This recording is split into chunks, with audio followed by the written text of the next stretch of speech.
my channel, please like, please subscribe, please share. I know I did a silly video this morning on Newfoundland chopper tours, so try not to do too much of that, but I do have a sense of humor. I am sorry. So here we go. This is the Billy watch, and it is working well. So I think it's gained some strength. It ran all night and it's still running. So we're going to reassemble the Billy watch today and get that thing, get her going.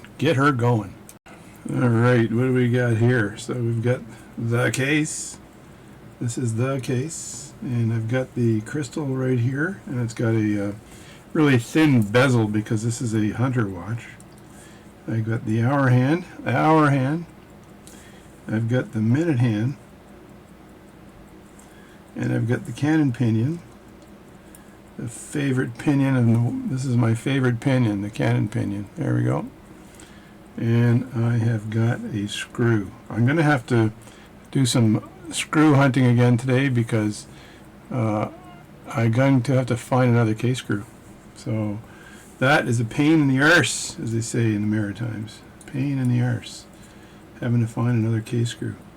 Now I already cleaned the face off just a bit with some Rodico, but I can clean that off again.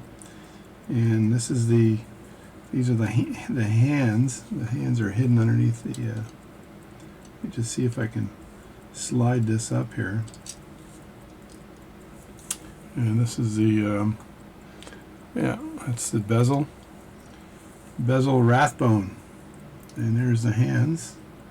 One hand. These are really dainty, these hands. You gotta hold them ever so lightly when you're doing work on these watches. So it doesn't have a case ring, which is nice. This is a very vintagey looking case. I was going to put just a spot of oil by the hinge, just a tiny bit of oil, and you use a heavier oil where the hinge is. So just take a little tiny bit of oil and oil that hinge. Get this thing out of the way. Now, just for you folks out there in Watchland, I'm getting down to 0 watches here to work on. So if you have a pocket watch you'd like me to work on, please contact me at jdwatchservice@gmail.com, jdwatchservice@gmail.com, and I'll send me an email and I will get back to you. Make sure you send pictures of the watch and what you think isn't working, and then we can talk about how I can do the work. So, and I do the work pretty much internationally, although I like to get Canadian clients because I don't have to worry about the brokerage and stuff like that when I'm working on this, because it's sometimes the border guys believe that I've bought the watch and they want to charge me for the price of the watch, which I don't like. So now this is trickier to put on because I don't want to put this back in and I don't want to push down too hard on this thing, right? So this thing is running nicely upside down, so I want to make sure the cannon pinion goes on. But if you look at the balance cock, it is slightly higher than the plate of the watch, right? So if I were to rest this down like this and push on that cannon pinion, it's going to push on the edge as well. Even with my world's greatest movement holder, might be difficult to put this in the movement holder and have it grab the right edge, so you don't have a problem. So I could likely, because it's such a light watch, I could lightly put that cannon pinion on straight down and not worry about it. So I think I can put that in. I want to put the hour wheel in first so I can make sure it tucks in there nicely. And there we go. I think I just dropped it. What are you doing, mister? What are you doing? I need to get closer here. Just move that out of the way. I gotta move my seat down. Oh, now look how close I am. This is funny. Get my elbows on the desk here and then get in dirty here, nice and close. Do you like this camera angle? Let me know, please. Alright, is that right? That seems kind of off. You know why? Because it's the wrong... There we go. I can actually, looking at how this thing is put together. And I'm trying to figure out here how this gear interacts with this gear here. I guess it turns, but what's making that turn? Nothing? I don't get it. I don't get it. I actually don't get it. I'm gonna have to look at this watch again, because this goes on like that. And then I can put the cannon pinion straight down. So I can put the cannon pinion on first before I lower that, and then the arrow wheel will go down and mesh with the pinion. So I just want to lift this up ever so carefully here. And I'm just hoping I can just push that cannon pinion straight down and not have to worry about it being too loose. So now I'm looking straight down at the cannon pinion, and I'm hoping that it goes straight down without a problem.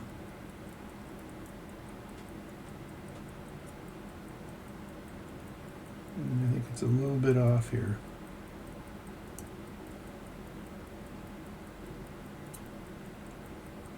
Try again.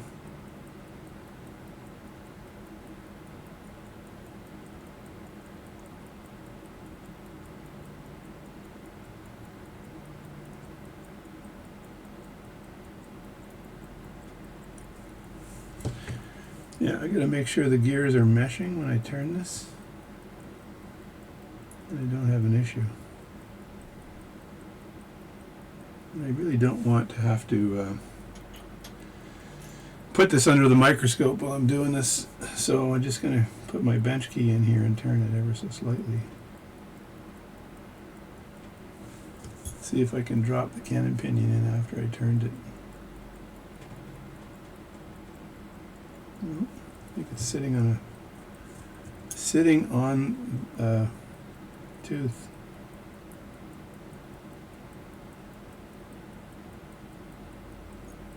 All right, so now the teeth of the cannon pinion. There we go. It's funny, I just had to move it just ever so slightly and it went down. See, now you can see that this is now moving. Like that. There we go. And there's enough friction on the cannon pinion to keep that in place. So I can now put the minute wheel down here and then put the hour wheel on top of that. Now, one thing this arrow wheel doesn't seem to have, I might go into my, there we go. Now that should all turn. The arrow wheel doesn't seem to have a, there we go. Well done, J Dizzle. Well done. So I can just rest this down nice and easy. Let me get my super expensive gel pad out here.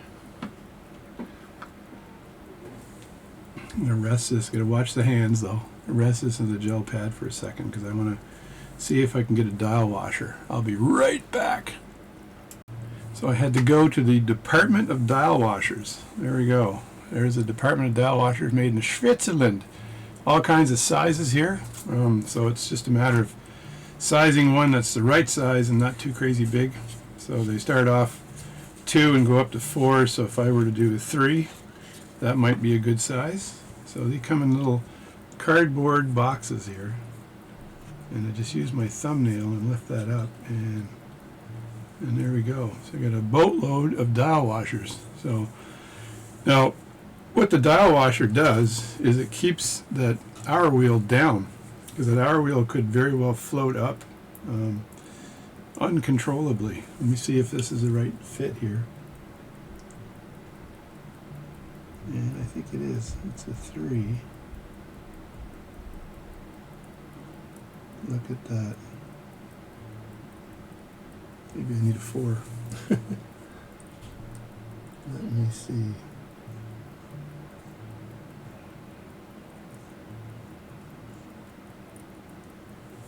Yeah, I think I'll go one more up. This is as opposed to one more on. One more up for the dial washer. Please watch my crazy video where I'm flying around Halifax as a Newfoundlander. I thought it was funny. You can tell me whether you think it's funny as well.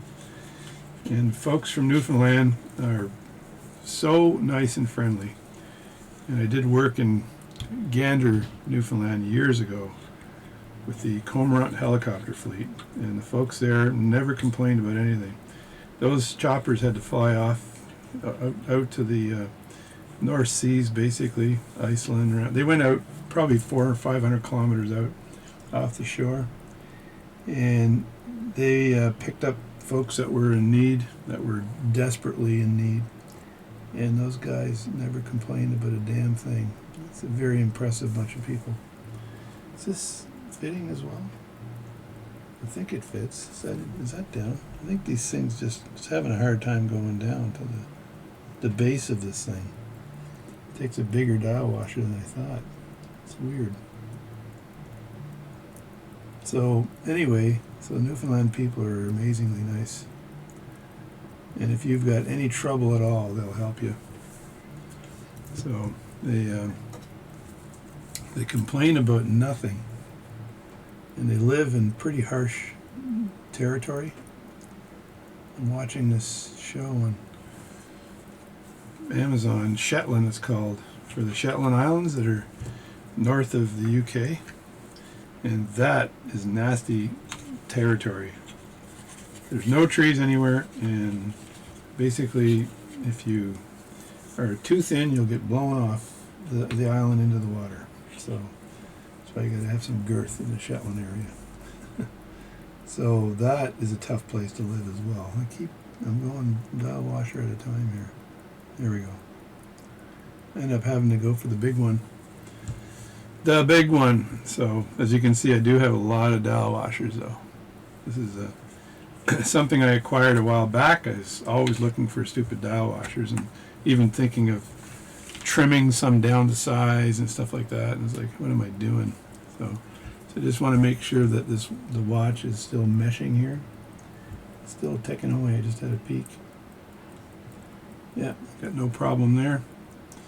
Don't really need to put any oil anywhere, although I'm almost tempted to put just a little bit on the pipe there. On the pipe. Just a little bit right here.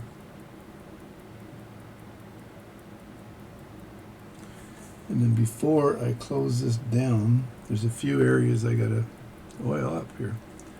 So one of them is this right here. And I put the oil down and then I Rodico it after if I need to. I don't want this oil to get into the minute hand and allow that minute hand to, or the seconds hand, allow that seconds hand to accidentally rise up.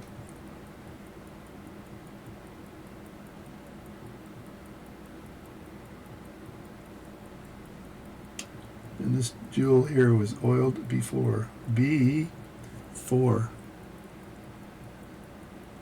I'm going to go right at the base of this thing here.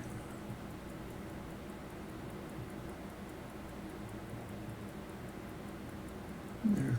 That should stay where it is. And then I get out my favorite friend, Mr. Rodico, and I want to clean up some of these oil cups a bit, because they definitely over-oiled it. And that just cleans up the pivot around the oil around the pivot, but most of it, or some of it, is already soaked down into the into where the pivot is to help give it a little bit of oil. And this is an unjeweled watch. It's a 7-jewel watch, which is really low on the jewel side, jewel spectrum. So let me lift this up, and I don't want to lose everything as I loosen the dial screws. So I just loosen them up like that. There's one there. There's one here. I'm trying to keep the watch relatively bacon parallel. I'm trying to also keep my fingers away from anything that could touch the the balance. There we go. That should be good enough, right? And then I have to drop the dial down. Now how to line the dial up? Well, it's pretty easy. What you do is you look for, there we go, the second hand pivot. Now this watch is a Hunter. So the Hunter watch would have the 12 o'clock. It would be 12 o'clock would be like that, sideways. So this would go straight down like this. Let me see if it goes down. And I'm not sure if the look at that, it's nice and snug. Snug as a bug in a rug with a tug. Keep my fingers away from the balance. Now I can tighten up the dial feet here. Now you don't have to tighten the crap out of these dial feet. You just have to make sure they're tight. And you see there's another one here. There's 3 screws here that I have to do to stay in camera here while I'm doing this. That's 1, that's 2, and then there's a 3rd one. Where the hell are you? Should be over here maybe. That's right there. Now some watches actually have dust covers that go around, like a dust ring, and those watches are typically a higher grade watch that have a dust ring. So this is like a low grade watch, but it's my buddy's dad's watch, or my daddy's dad's grandfather's, or sorry, my buddy's grandfather's watch, I think. It might be his great-grandfather's watch. I'm sure his grandfather was a great guy. That's why they called him the great-grandfather. Now I'm going to put the hands back on. The hands! I should be able to push down on here with the gel pad, because now it doesn't matter where I put the hour hand on. Because all I have to do is change the time and the hour hand will move. So that is why. So I don't have to have the hour hand at exactly 12 o'clock.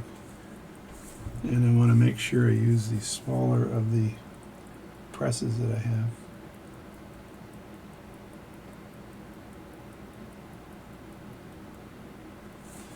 Now when I put the hour hand on, I want to look at it at an angle, right? I have to push it down and make sure that it doesn't go down too low.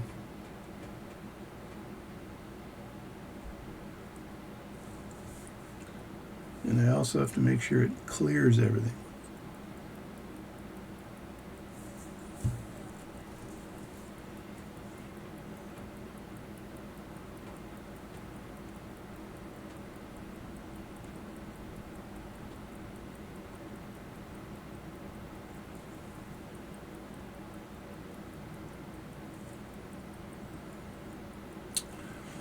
I think that's down low enough. I'm not sure though.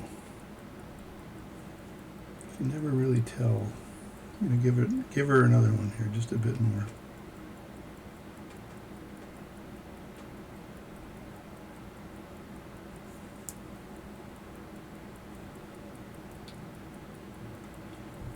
I think that's pretty good there. I was concerned that I didn't push it down enough, and I need more real estate for the other hand. And the watch is still ticking nicely, so no issues there at all.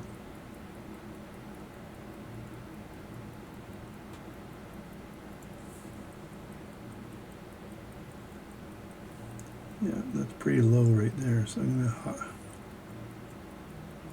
raise it up just a little bit. Yeah, that's not bad there. And now you want to put the second hand on and make sure the hour hand clears the second hand. This is the tricky part. So the second hand's easy to put on. You just kind of roll it next to the pip. not like that.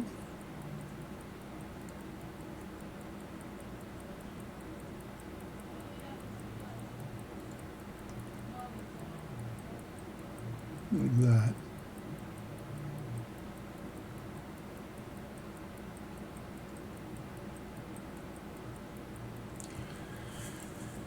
It must be because it's Sunday today. I'm going to turn this around the right way.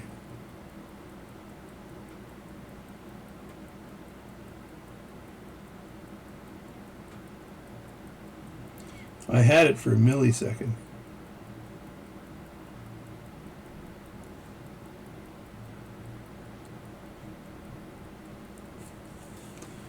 So it's on there now, so now I got to push it down a bit. And I got to make sure that it's kind of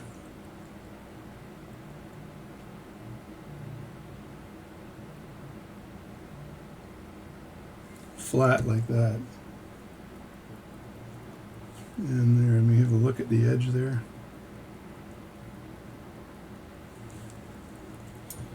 I think that's too flat.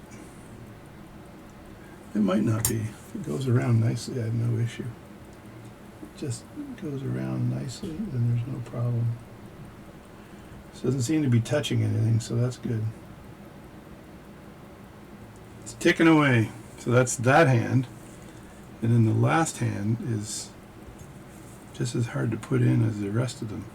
So hand putting in is something that you have to basically work at a long time to get it, to figure out how to do it properly. So now I want to take the hour hand and then put it close to 12 o'clock. As close to 12 as I can get it. Then I have to quickly put on the minute hand. Now if I waste too much time, what I do is I move the minute hand over a bit. So it's over from 12. So right now I'm not doing too bad. Except I'm talking too much. So there, that's good there. Now if I can press this on, like this is I think too big. I need to get smaller hand setters. I do have a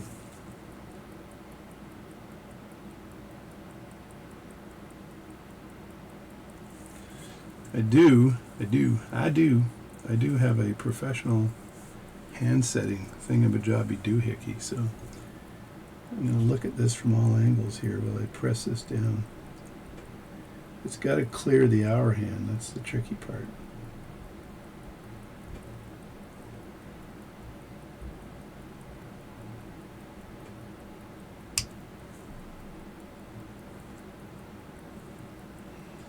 Not sure if that's in or not.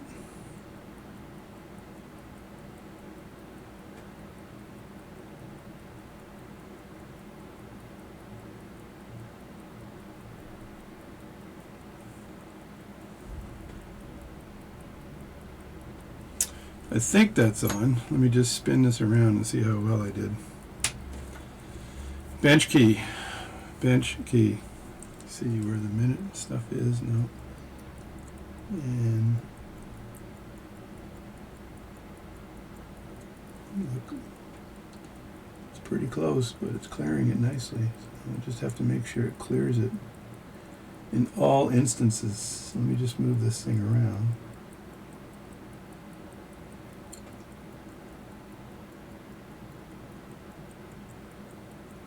I probably could have lowered the hour hand a bit more.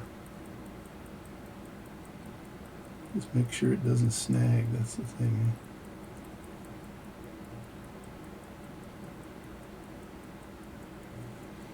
One thing I could do is take a screwdriver and just edge the hour hand down a bit. But it's very tricky to do that because you could break something if you do that and do it too poorly.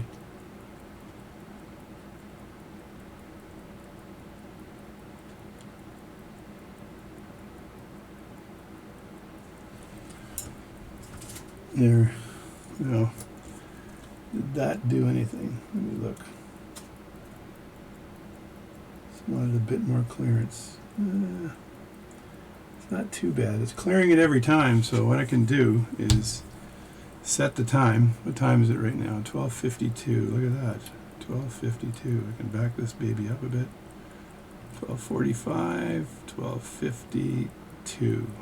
And I still have to time this watch, so I can time it on the other side, right, once I get it in the case. So now I got to very carefully get this watch back in the case. And first thing you do is you pull the crown out on the case, and you're going to be, the watch is going to be going in upside down from this side, right? So I'm not too bad here, but you could set the watch for 12 o'clock, so your fingers don't get in the way. Just back it off. Some watches don't like to go backwards, by the way. And then you got to flip it around. There's the balance. It's ticking away like crazy, and I haven't wound this since yesterday. So, and yeah, you know what? I just remembered it's a hunter watch, so I want this to be at 3 o'clock for a hunter. So I want to spin this around at 3 o'clock. Just make sure nothing touches my gloves here. Watch hands are very picky, by the way. It's pretty close clearance, man. I'll know later on whether I got a problem or not, though. All right, so there we go. And the thick rim is on the top when you put these back. Okay, so I'm going to take this watch, very carefully try to hold it without touching anything. This is the hard part. All right, so what do I got here? I want to go this way, and I want to go inside. So I'm going to just find the hole like that, very carefully, and I may have to rotate this to get it in right.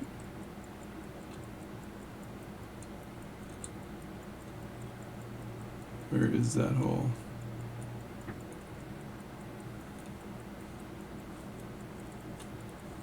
There we go. And then drop it in and rotate it. So that's all you do. You got to drop it in and rotate it, otherwise you're going to have trouble. So I've got it set now for 3 o'clock.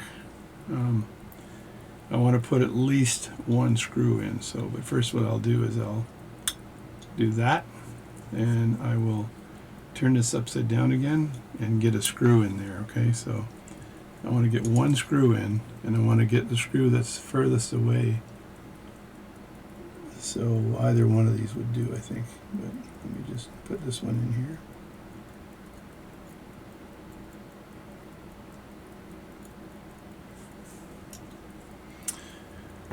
And these screws are a bit bigger, so you can grab a bigger screwdriver here. And you just want to tighten that screw. And I got to drop that in place again. It's pretty tricky. Tighten that screw. I got my fingers in the right place here down below. So the other thing I like to do here is angle it. So I got to bring this up a bit so you're going to see my Good Life advertising. I usually angle it sideways a bit, so if the screwdriver slips at all when I'm holding it, it doesn't slip onto the movement. So I'm just kind of going like this and angling it a bit. So the camera angle kind of poopy right now, but too bad. So sad.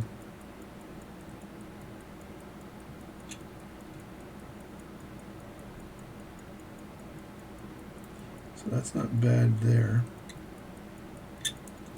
Can I get one more turn on this thing? I don't know. Perhaps not. Perhaps no. Wait a second now. Yeah, I can get one more turn on it. I don't know how the watch engineers figured that out, but there we go. So there, that's in place, so I can be very safe here just to close the dust cover, but I just need to put the bezel back in here. So I'll reset this for the right time. And I'm going to go around clockwise. And as I go through here, I'm just making sure that the hour hand is clearing the second hand. It's clearing it super well, so there's no problem there at all. And it is 12:57. Let me see, is that right? Let me look at my 1258, 1257, yeah.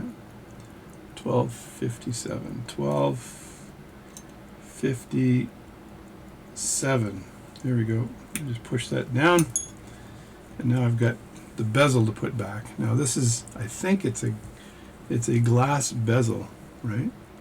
But just before I put the bezel in, let me just angle the camera again, because I think the camera went, I moved it up, and I should have moved it down again. How did I do that anyway? How the heck did I move this camera up? Oh, I just grabbed it. There we go. Just got to make sure it doesn't fall on me. So there we go. There's the bezel. So I want to make sure I've got the puffer out, and I just do one final puff of anything that could be on the watch. And I just have to puff the inside here as well. So any dust that could be on there gets puffed out. And now when I line it up so the groove here, that lines up with this, with the tab here. And I'm going to touch it with all my fingers here. I think I'll just use a cloth, but I want to make sure that I put equal pressure on this going down, right? So I don't have issues. I think that went down. Let me look. The edges, and yeah, that's snapped in place. So that's good. So, and I'm going to time it too. So I close this up, make sure it closes nicely, like that. Hold on, push down when you close, turn it around, and now I just stick it on the timing machine really quickly and see how good or bad it is. And it's still running really nicely, and I wound it yesterday, so that's really good news. And it winds nicely. I hate to say it, but I'm going to probably do this watch work for my buddy for free, right? So, but I want to find another case screw, right? Yeah, that's ticking nicely. Look at that. That's a nice ticker. And I'll take a slow motion video of it just to see if I got at least 360 degrees on the swing. Let me zoom in. Just use your iPhone like this, and then zoom in on video, and put it in slow-mo. And then you can hit slow-mo like that, and just see how good it is, good or bad it is. And if I get 360, yep. So I'm getting around 360 degrees in the swing. Now I didn't bother changing the mainspring on this because it's going to go in a drawer. So it runs, and it runs nicely. The mainspring was just slightly bigger than the movement, and somebody recently told me if the mainspring's bigger than the movement, that you don't need to change it. So I'm going to get my watch timing device out and check it out. So here we go. I got my watch in my nice little made in China timer here, and I've got to open up my e-timer app to see if it actually has good amplitude, etc. So bear with me. So my e-timer software with this microphone doesn't seem to be picking up the signal, because there's no way that amplitude is that low. But I can see the signal sliding over to the left-hand side, which means I can speed that up a bit by moving the regulator arm ever so slightly. And I know the amplitude is way higher than 76. It just doesn't seem to be picking it up. Could be a bad day for picking stuff up. Plus I may have to set this thing up or something, right? So I'm attempting to speed it up. Actually, I'm slowing it down. I'm going the wrong way. Speed it up this way. I think it's just not working properly. I think it can hear anything. It's picking something up. And I'll have to check this out. So I've given up on this device. Maybe it's not communicating properly with my new computer, so I'll get rid of that. And I'm going to put it into my Wichichichi 15,000 timing device and see. It's actually 1900. The Witchy 1900 multifunction timing device. So I'll use that and see what I get. It's running at 236 seconds a day. Man, that's fast. Alright, it's at minus 6 seconds per day. I'm sorry I can't show it to you, but you can see my glove. How's that? And there we go. That's about it. I know my friend is not going to... He might wear it a few times, but this is going to find itself into a drawer pretty fast. He just wanted it running. It's going to be a freebie because I've known this guy for years. The bead error is a little high, but I'm not going to bother correcting it. It's where it was probably before because it's this watch, if it was repaired or done anything with it, or if anything was done with it in the past, they might have adjusted the bead error or something. It's a little tiny bit high, but I'm not concerning myself with it. It's running well right now. We're just going to check it out in the morning to make sure it's working properly, but it's a beautiful old watch. I don't know if it's ever been worn because there doesn't seem to be any wear marks on it at all. Make sure you push the crown down like this before you close the case.